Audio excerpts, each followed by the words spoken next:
I'm starting my webinar. And that just means, for someone that might be replaying this at some point, hearing all my background noise and me saying welcome to everybody. My time says it is on the hour. So I'd like to welcome everybody to today's webinar about research and practice, and I think it's also practice and research. Glad and very pleased to have today Emily Bromett-Bowers, CBA, and Erin Spink, MA, who will be our presenters for today. So I'm going to turn it over to Emily and take it from there. Okay, well, hello everybody.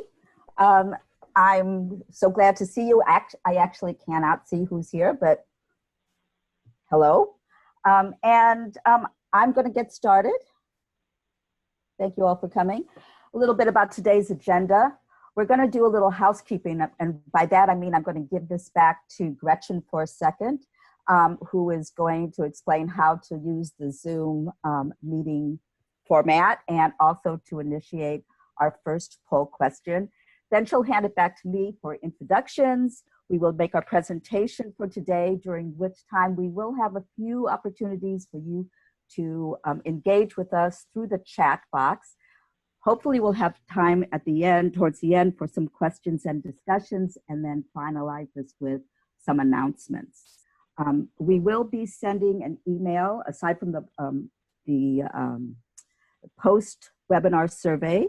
We will be sending an email out to all of you with a copy of a handout, some questions, and the PowerPoint deck. So Gretchen, can you tell us a little bit about the housekeeping and then initiate the poll? I certainly can. So if you have not used Zoom before, congratulations on logging in. That's the biggest step there. And you should have access to a chat box, and you should see that little button. If you click on that, it'll just open up the chat box so you can see where people are typing things in and out. And then there's also a question box, and I'll be monitoring the question and the chat box. You can ask a question to all the panelists, or you can ask individually as well, or have comments. And then that's really the biggest thing, is we'll be doing 2 polling questions, and we're going to just jump right into the first poll. And go ahead, Emily. So this is on here on the screen, but I have an actual poll that I'm going to do the first one here. And here is the first poll question. Just answer number 1 for now. And that, how are you currently feeling towards volunteer engagement related research? And first choice is, I didn't know there was any. Can't wait to learn more. I didn't know how it would apply to my work or how it would be helpful. I read research-based reports, keep on top of trends and best practices. And give me more. I love research, read it, use it, and conduct my own. So go ahead, and you should be able to vote.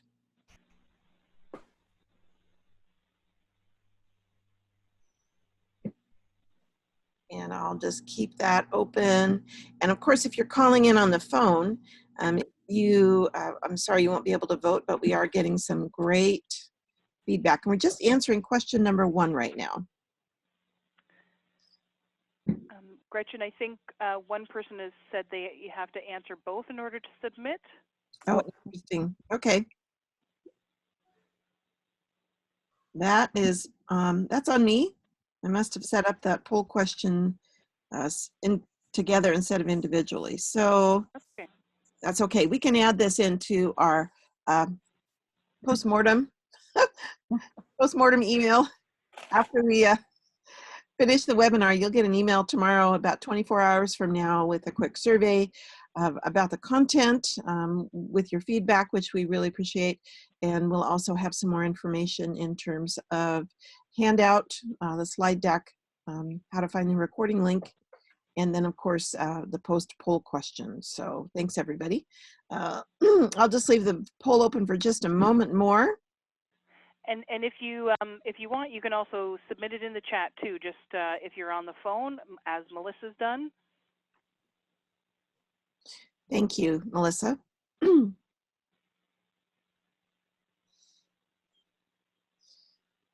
All right, well, we'll go ahead and close the poll and we'll show the results just really quickly. And looks like many people do read research and try to keep on top of trends. A couple of people are like, give me more. And a few people have said there might be something to this, and my eyes have been opened. Can't wait to start reading and applying research. We'll be doing that second, that's kind of interesting. We'll be doing the second poll again towards the end, after you've gone through the webinar. Right. See if that changes. Might be interesting. So go ahead. Now you should not see my poll. And go ahead, Emily, you can continue on. And, So thank you, Gretchen. So a little introduction. The two panelists today are myself. I'm Emily.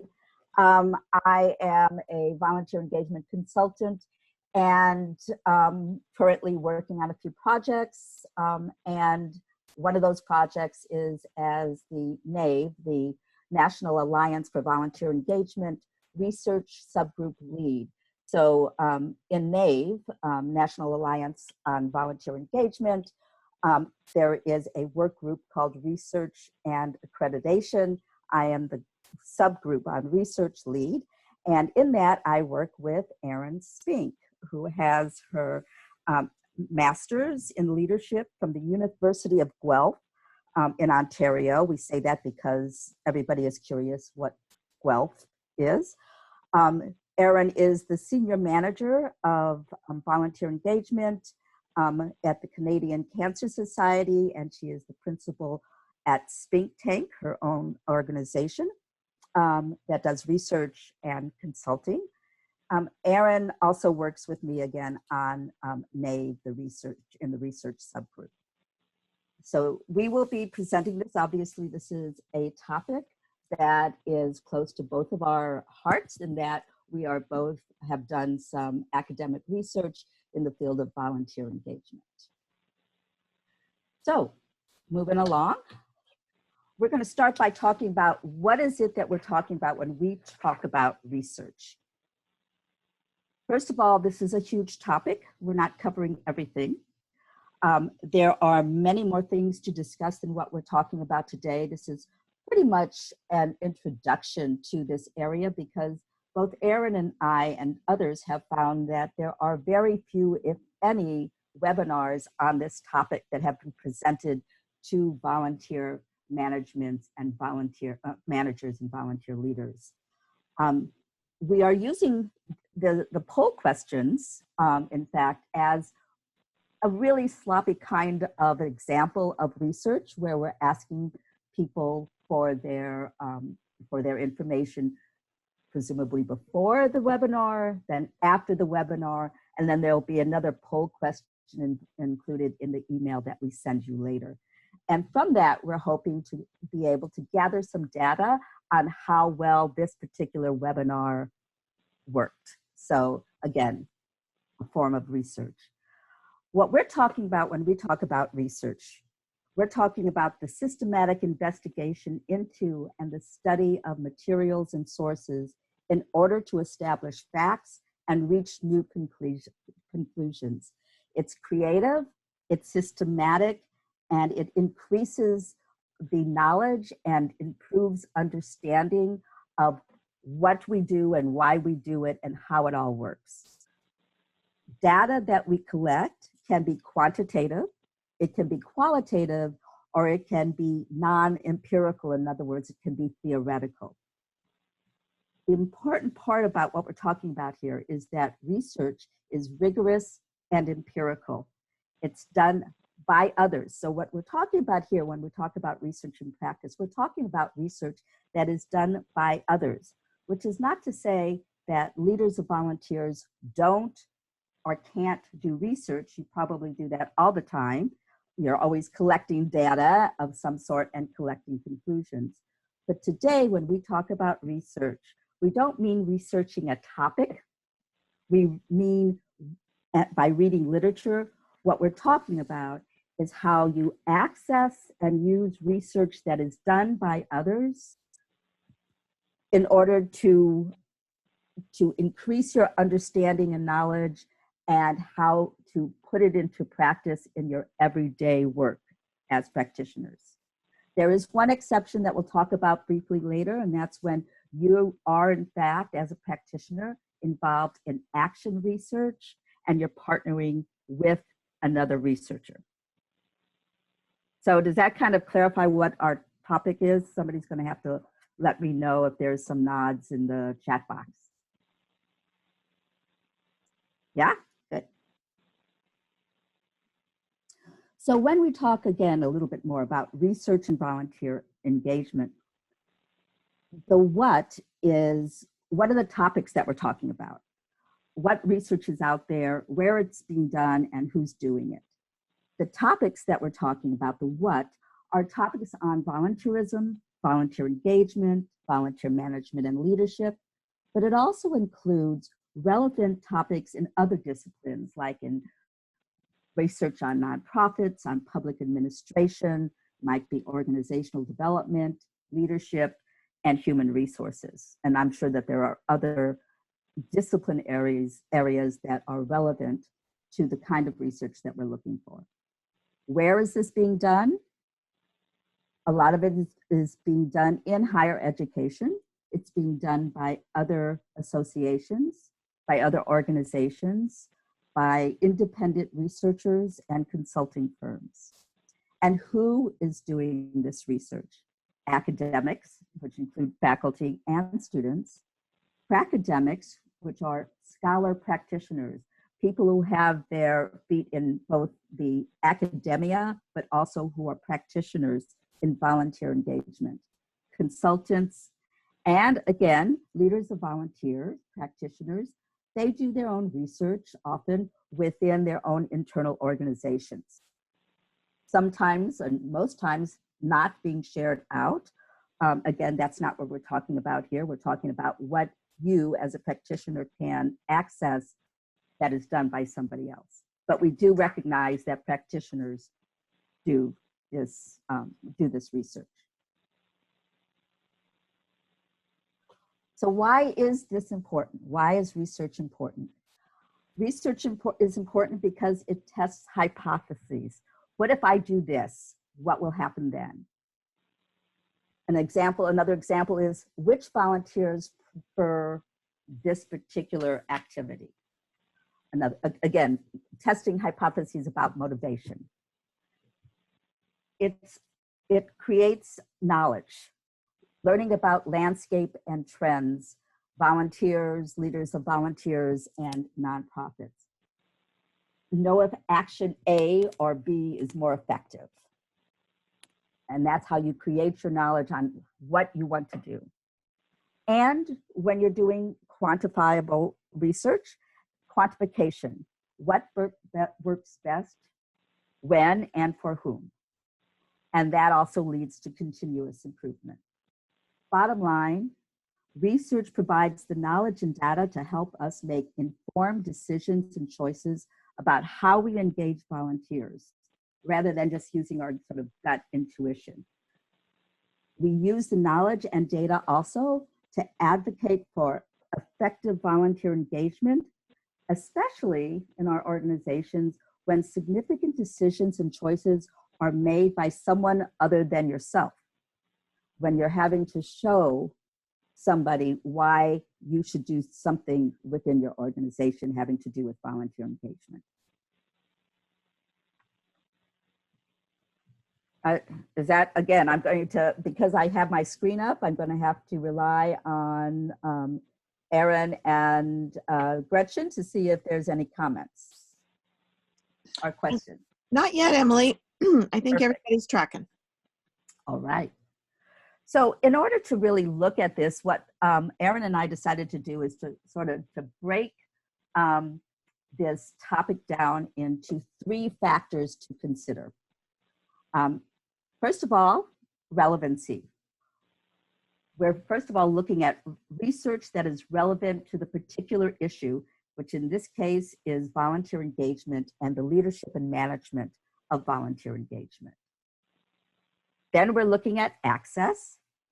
Where can you find this research? articles on this research, reports on this research. Where can you find it so that you can be able to take it, study it, and use it? And that's the last factor, which is usability. How useful is the research? And the research articles and reports, how useful is it to the practitioner? Also, how can they understand the research reports, how to read them, how to use them, and how to apply them to their work? How can we integrate research into our daily practice? And we'll be talking about that a little bit more later. Hey, Emily. Uh-huh. Great comment from Melissa. And she says, my former supervisor, who was an amazing mentor in the field, said that if you can't measure it in volunteer engagement, it doesn't exist. And we need to demonstrate the value of what we do in our organizations beyond the, quote, nice. Yeah, exactly. And that's what I mean, especially when you have, that's great, Melissa, thank you. Especially when you're talking about working together with, in this case, your supervisor on making decisions, being able to have that data, to be able to make an argument and to advocate for why you need to do what it is that you need to do, especially if that supervisor is going to make that ultimate decision. So using research and advocacy is very, very important. Thank you, Melissa. Erin. Yes. Thank you, Emily. So we've talked about why research is important, who does it, and what it is. But why might be research particularly relevant to us as leaders of volunteers? And there's two key reasons that jump to mind when we're asking why research is relevant to our profession. And those two reasons are excellence and legitimacy. So on the next slide, we're just going to start breaking those down. So research helps leaders of volunteers achieve excellence in our practice as professionals. It helps build confidence because when we're using researched best practices, we know they're proven. This isn't just something we pulled out of the closet and thought was a good idea. It builds excellence because we're testing out tactics and practices to not only find ways to improve, but also to make sure that what we're doing is as effective as possible. And we're having more success in what we do and how we do it, which then, of course, leads to more effectiveness. And so really, excellence is something important. We don't have a lot of rigor, I would say, from a research point of view in our profession. A lot of it is anecdotal. A lot of it is maybe more, qualitative. And I think that leads perfectly into the second reason why research is relevant to our profession, which is legitimacy. Research provides legitimacy to our work by allowing us to better measure the difference we're making and to identify what it takes, not only from a resource perspective to achieve great volunteer engagement, but in terms of the actual daily practices. So when we're using tested, proven practices and able to quantify the outcomes we're helping our organizations to achieve, volunteer engagement suddenly becomes much more legitimate as an area to resource and invest in organizations. And I think it's really important to note when speaking of legitimacy and research into volunteer engagement, so little exists. For those of you that are fans of Susan Ellis, you may be familiar with a hot topic that she wrote way back in 1984 about how the most positive thing you could say about research into the topic was that everything was left to do. And that was, 35 years ago, and unfortunately, I wouldn't say that much has changed. So, just to put yourself in a situation, imagine you're being questioned by a colleague about, why you do something or, why you do something in a particular way. Instead of saying something like, well, I've always done it that way, or, this is what we think is the best way to do it, you can say, well, actually, there was a study that showed if I do X followed by Y, we increase the retention rates of volunteers. That your colleagues are going to start looking at you very differently and in a good way. I mean, I certainly get lots of side glances, but not always in a good way. But this is having them look at us in a good way. So I'm going to pass it back over to Emily to talk about how to access research. So when we talk about how to access research, we're talking about three things: how to look for research, where to look for research, and doing your own research. In terms of how to look for research, for the practitioner especially, the best way to look for research, quite frankly, is doing a Scholar Google search. That's scholar.google. Was it scholar.google.com, to do a research that way and use a variety of keywords and keyword combinations. That will take you to academic articles as well as books and other resources on the topic that you're researching. If you're within academia, you already know how to do research, and you probably have other ways of and other curated sources for your research. Where to look for research, same thing. Aside from doing a Google search or a Scholar Google search, where to look for research is to go start looking at aggregators and curated research. And there are a variety of those, but if you start within the volunteer management field, a good place to start, of course, is Sue Ellis's, what Sue Ellis had started, energizeinc.com. There are also other,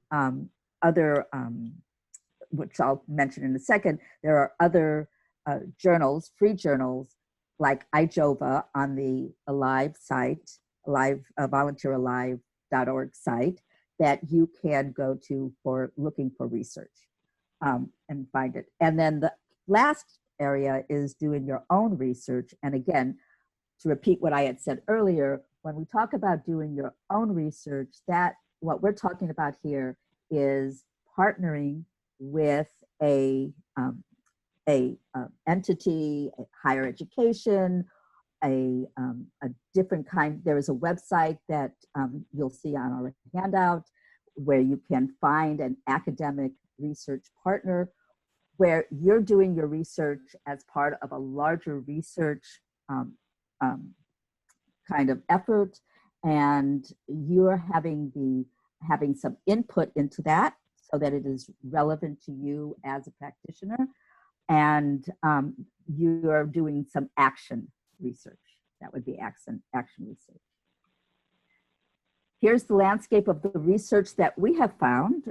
You can find research reports in articles in peer-reviewed journals like iJova, dissertations, and some of these dissertations are available on some open source research sites, association and consulting firm reports like Volunteer Pro, Toby Johnson's work, organization internal reports, action research, which I had mentioned just earlier, different volunteerism, volunteer management sites like energizeinc.com and iJova, grant proposals and final reports, and books. And again, many of these can be found by doing a Google search.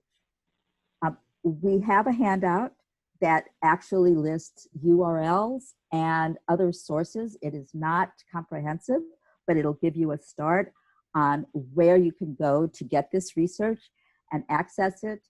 And that will be included in the email that we send post-webinar. I do want to say that as you're doing your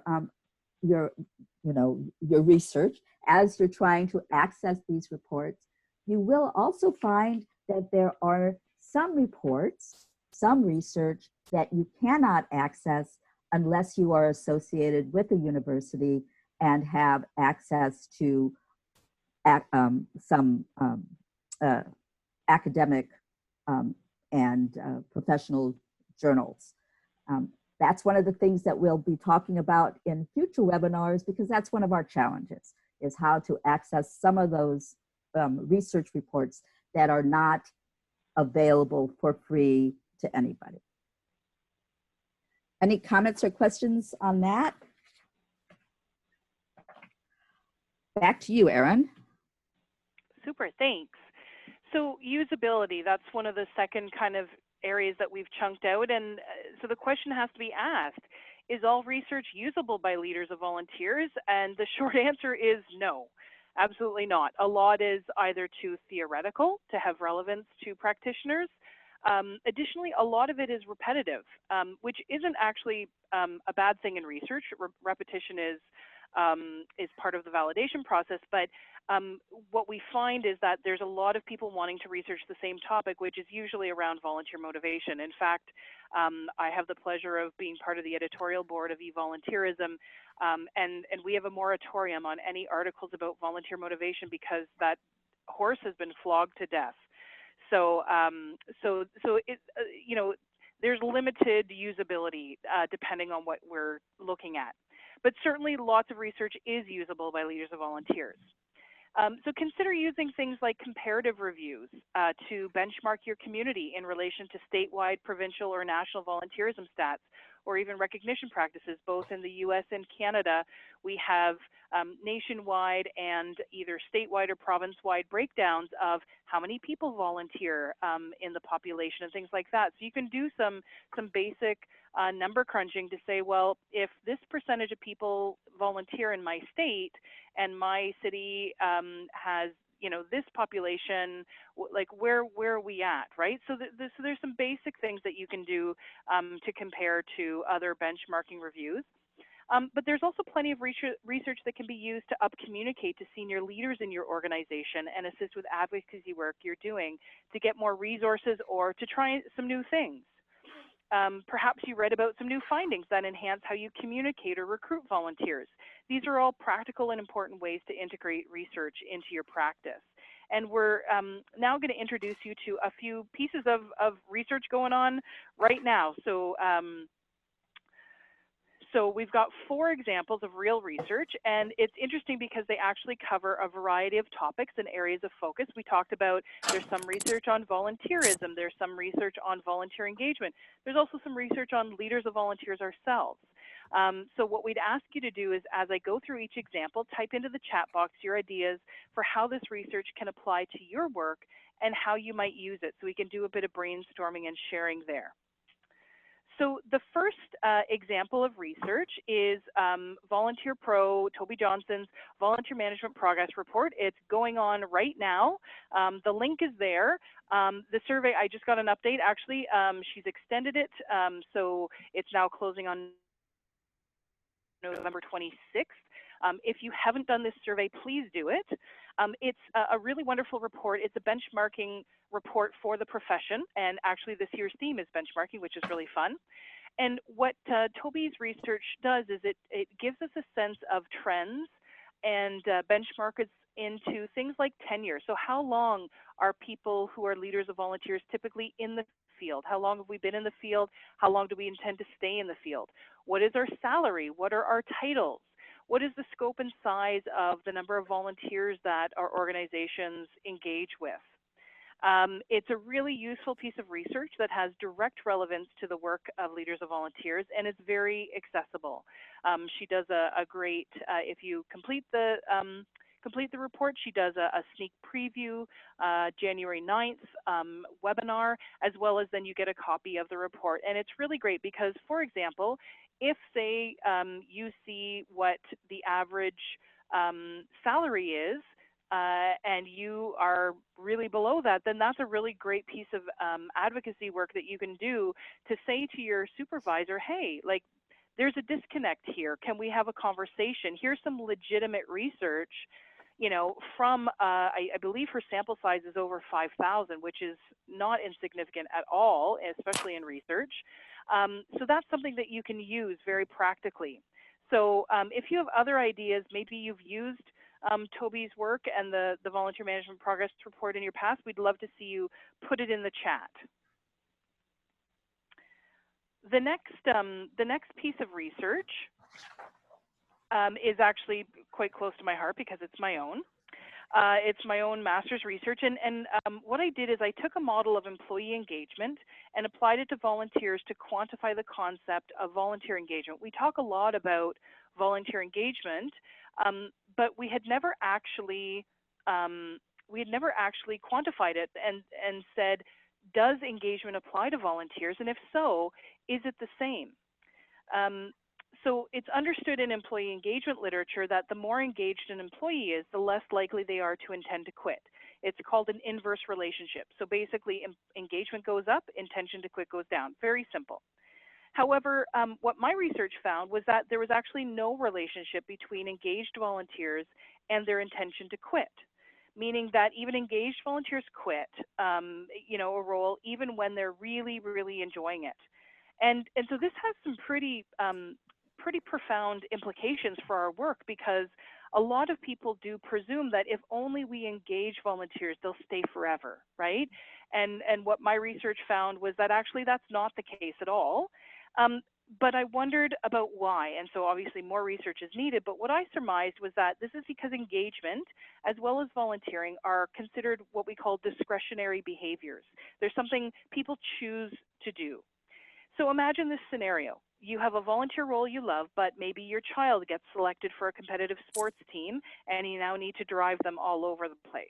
Or maybe you get a new promotion at work and can't juggle everything. Or maybe you have to care for an aging parent. What do you cut out? Well, it's usually the volunteer work. And that doesn't have any reflection of how much you're enjoying it. It's simply that something's got to go. Something's got to give. And oftentimes, unfortunately, what has to give, I mean, most of us can't choose to give up our day jobs. So what goes is the volunteer work. But, what we then can take away from that is, how can we keep those lines of communication open? Because clearly the people are engaged. They're not making a willing choice or a happy choice to leave a role that they're enjoying. How can they continue supporting the organization and things like that? So would love to hear your thoughts on how you might apply the idea of volunteer engagement and intention to quit into your work. And I'll maybe just quickly stop for a second. So just to recap, so Michelle's saying she's used Toby's data in grant applications, which is amazing. The title part of benchmarking, advocating to get the word program out of my title from Paula, absolutely love that. So the next slide actually has, it's a double whammy, and I'm a little nervous because actually Melissa is on the call. So Melissa, I hope I do you justice because you're just brilliant. So I'm really excited to share two pieces of PhD work by Sue Carter-Call and Melissa Heinlein-Storti. So we'll start with Sue's.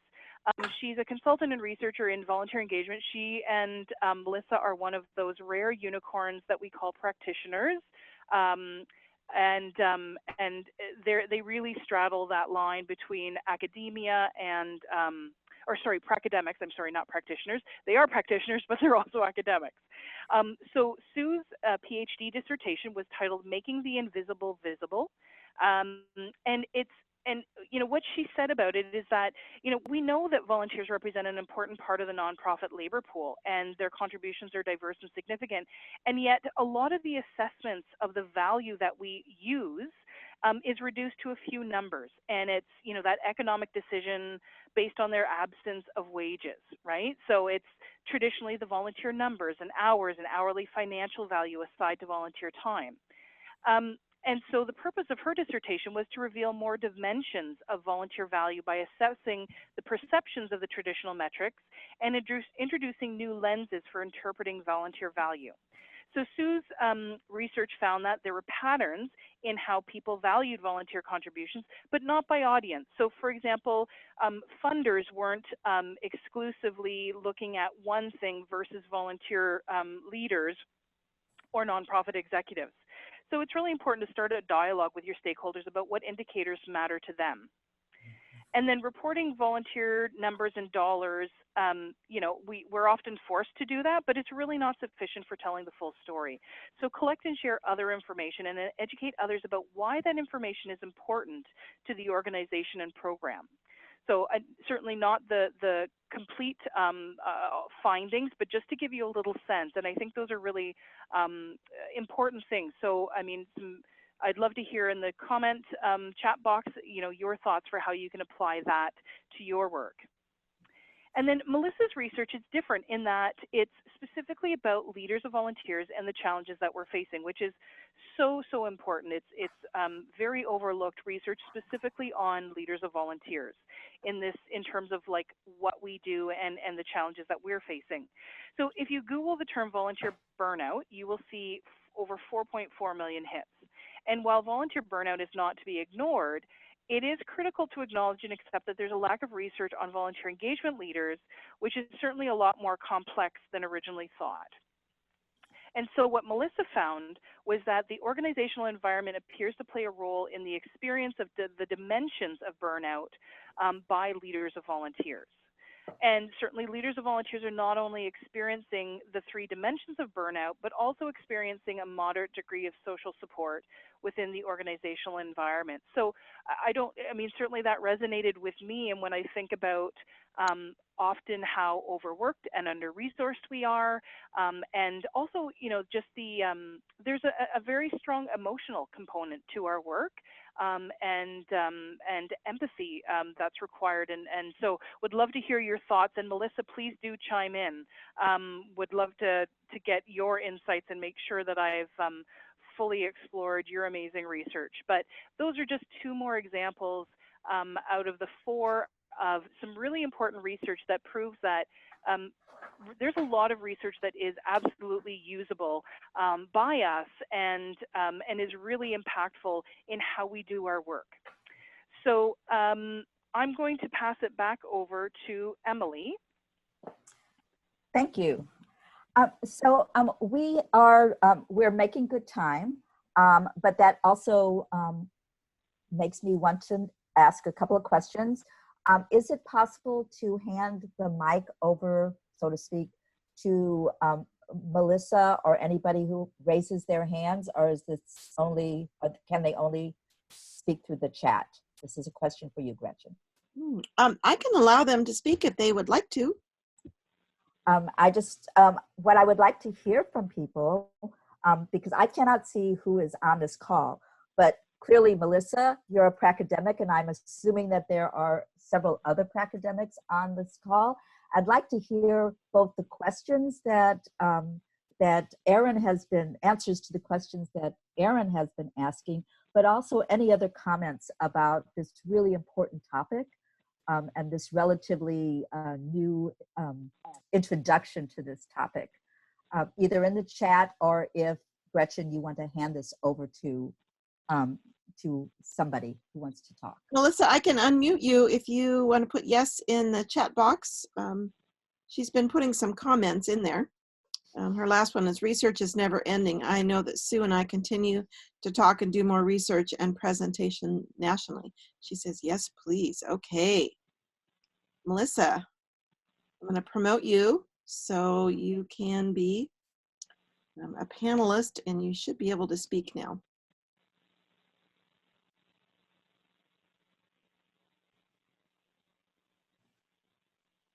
Not hearing you yet. Try it again.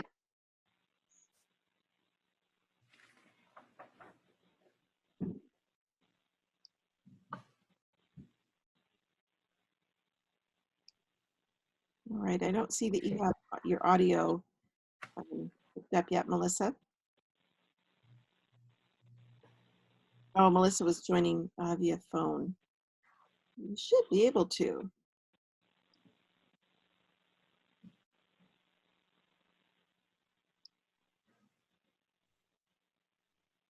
Well, it looks like she may not be able to get her audio to work. Melissa, last chance. I'm so sorry.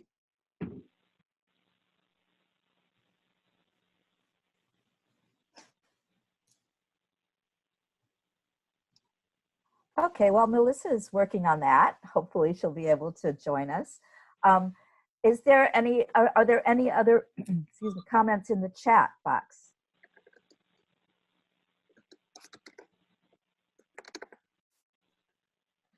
we've got something from Paul Fulkowski. It's a little outside of the focus today, but I'm investigating the relationship between nursing home volunteer activities and nursing home quality measures. I'll be presenting next year at the ASA conference. Individual activities correlate with less use of antipsychotics.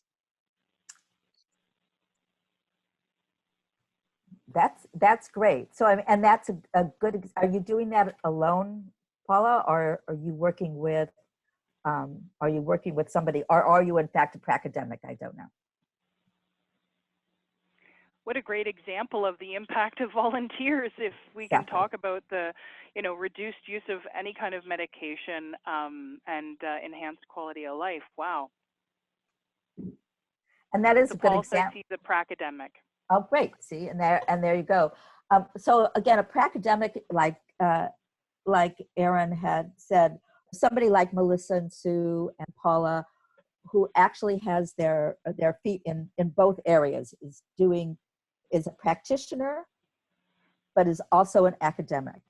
And but just like Erin said, there are very few of us who are doing both of these things at the same time. So a lot of the, and I would love to hear from somebody else about any challenges, or from a practitioner, let's say, any challenges or any ideas about accessing and using research that is done by a pracademic or an academic and using it in their everyday work. Emily, I've got a great comment from Michelle Reamer. We were able to get a question about volunteering added to a state health study, and we'll be able to look into correlations between volunteering and health in Iowa and over time as the survey is done annually.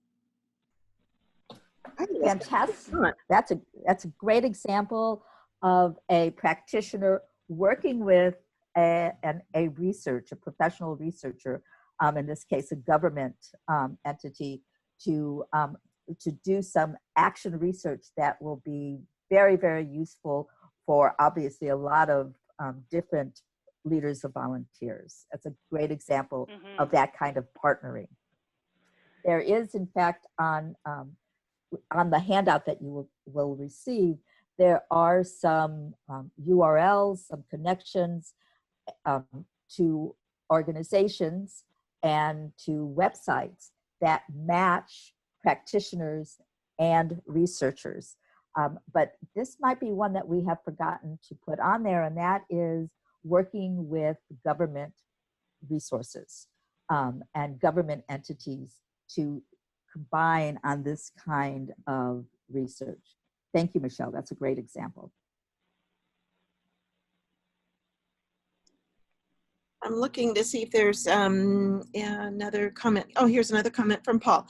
I've been pondering during this fire season in California, has there been research done about having a strong volunteer base and therefore partnering well with your community, giving nonprofits that suffer a significant loss in a boost in rebuilding or getting aid? My guess is not. Well, I'm not sure, but that's a great question. That is something, excuse me, that, and again, it goes back to what Michelle has just suggested to us or talked about, and that is that this is a question for the California Volunteers, which is a government entity. It's what we call our commission. Thank you, Paul. I would love for you to email me, Paula, about that, because that is definitely something that I'd like to research to see if anything has been done or anything is being done through California Volunteers on looking at both that issue, but also the role of the, somebody correct me if I'm wrong, it's the NCCC, the Conservation Corps, which is part of the National Corporation, and their work in the fires and fighting the fires, as well as after the fires. In California, the California Volunteers is primarily involved in National Corporation volunteers, and NCCC is one of those entities of the national corporation. So I definitely would like to research that. Emily, I've got some other great comments Great. a little bit earlier that while you were talking, and a great discussion about that someone has been able to use research information explaining to senior staff that there's a natural churn to volunteering, that people will leave and it doesn't mean they're unhappy. And I wondered if you and Erin might like to speak to that. And then I have another point as well. Maybe I'll jump in because I think that was when I was talking about my research, and I think absolutely right. I think there is this. I think there's two false senses that we have. One is that that if we that volunteers will always stay forever, right? Because it's the old kind of Ron Popeil set it and forget it. For those of you that like late night infomercials, kind of thing. That is certainly what we are used to. Our whole nonprofit sector in both of our countries is based on people who have long tenure, who have definitely stuck around for 30 plus years doing the same thing often, and that's just not the reality today, right? So there's the perception that we that they will always, that is the nature of volunteerism, when really it was, I think, a very generational and situational experience of volunteering. The other thing is that, we often think of engagement as this silver bullet, that if only we engage people, all these magical things will happen, and certainly wonderful things do happen. And the slide shows some of the outcomes of engagement, and that doesn't even actually cover all of the things that we know, but it isn't a silver bullet, right? Because engagement is important, but it can't be the be all and end all that we're striving for. It should be a very big part of it, but it's ignoring the fact that what we're really looking for with engagement is a completely self-serving piece, which is that stability and that long tenure, which might actually be best for the volunteer, right? And for me, one of the things that I differentiate volunteer engagement from other things like volunteer management is really that partnership, that co-creation, that co-benefit, partnership that and relationship that we have. So I would say absolutely, there is a natural churn.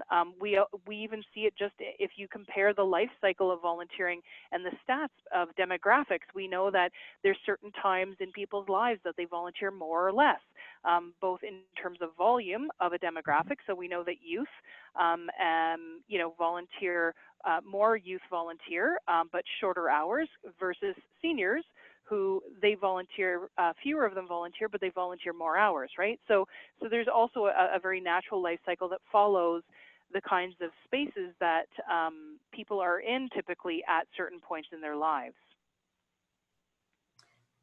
And I want to chime in on this just as a great example of advocacy. So as some of you may know, I have contributed, as has Erin, by the way, I have contributed to the CCVA textbook, Volunteer Administration Professional Practice, and in writing the chapter on advocacy and volunteer managers. So Erin has the introductory chapter to that textbook. But regarding advocacy, this is another great example of how to use research, like Erin's research, when you are advocating for volunteer engagement within your organization, for your position, for your program, whatever you want to call it. But this is a great example of how you use this kind of research when you're talking to and advocating with your supervisors, with your executive management of your organization. So again, great research, and also how you can use it and how you can use it to make an argument or to advocate for yourself and your volunteer engagement. Great, thank you. Another couple of other comments, which are great for the conversation. Also, a little earlier talks about burnout. And I think this is from Paula. In terms of burnout, it can get heightened for us as other staff are less likely to want to do the emotional work it takes to keep volunteers. So extra falls on us as volunteer managers. I think that's such an overlooked piece, right? And there's actually a lot of, at least discussion, I don't know how much research about, when we talk about like the emotional work of women and the very overlooked and definitely unpaid aspects to being often a caregiver or caretaker. And I wouldn't be surprised if there is research, if it doesn't talk about some kind of linkage between, we know that typically volunteer managers do tend to heavily skew to the female side of the gender divide, and there is a lot of talk about the pink collaring of the profession, and how that's contributed to certain challenges we have and certain limitations that we have. That's a good point.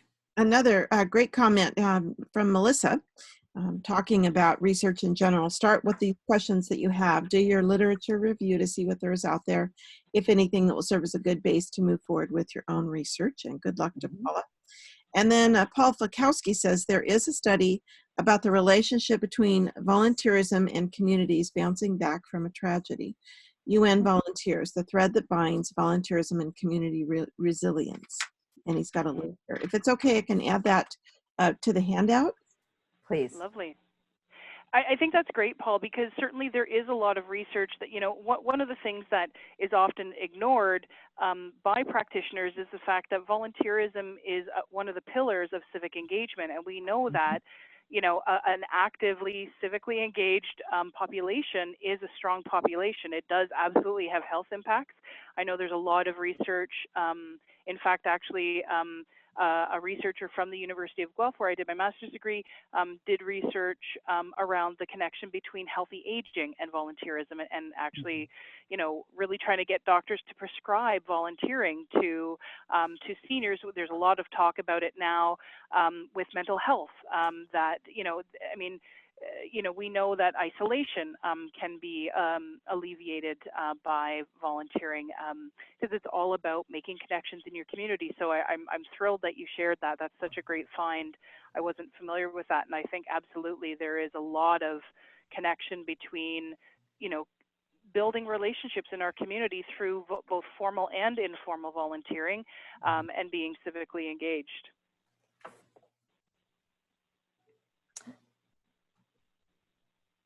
I'm going to move on now as we're getting closer to the hour. Can you put the poll back up for poll number 2? I'd be curious to see if, obviously, I think you'd have to do poll number 1 again. But let's see if there's any differences between poll number 1 and poll number 2, if we put that back up again. All right, I redid the poll, so we are going to do, let's see, make sure I get this right.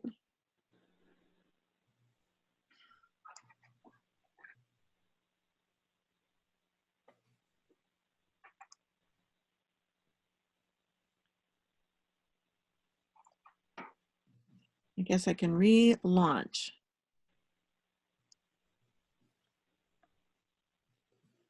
All right, I'm just going to relaunch, and so you can answer questions 1 and 2 again. Sorry about that, folks. Yeah, I thought I had redid it here on the fly, but it did not want to pop up for me, so I apologize for that. Research in real time here. Right, exactly. And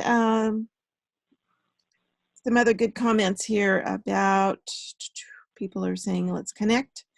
Barry to Melissa, and Paula says, I know there's research of underpaying the caretaking roles. We're trying to elevate volunteer management as a track profession, at least in the US. More advocacy needed. I think that other staff thinking we just make nice with volunteers harms that effort to legitimize our work as a profession. Hear, hear, Paula. Yeah, really. I like to joke that I'm the least nice Canadian, so I'm all about being less about being nice. All right, people are still voting, and that's good. Let's see, another comment from Melissa, a doc student from the University of Pennsylvania. Did her work on older volunteers in retirement. We collaborated and eventually published an article as a result. Again, great examples of both academics, but also practitioners working with academic researchers to come up with relevant topics.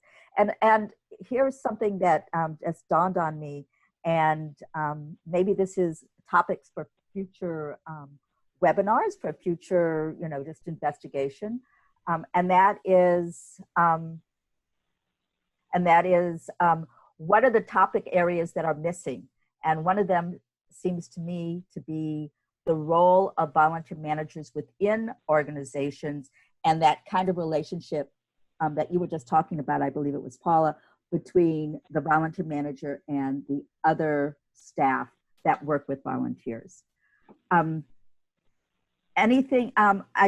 now it's very interesting. It looks like most everybody says, wow, I can't wait to start reading and applying research to my work. And a few have had their eyes opened and their brain is buzzing. So hopefully we're going to see if this is different from the first time you answered question number 2. I'd like to, I'd like to compare those 2 answers just to see if we've made any headway in this particular webinar. Thank you, Gretchen. You are welcome. So I think and I don't know if there's any other questions. When we send out the webinar, we'll include, send out the webinar. When we send out the email, we'll include my email address if you have any questions for me. Also, if you have any questions about what the work of the National Alliance on Volunteer Engagement, Research and Accreditation Committee is working on, or work group is working on, please go ahead and ask me about those as well. If there are no more questions, let's make a few announcements before we go. First of all, we want to thank the Sterling Volunteers for their sponsorship to expand our online webinars for all of you. And again, please complete the survey, including a poll question number 3, which will be included in the email.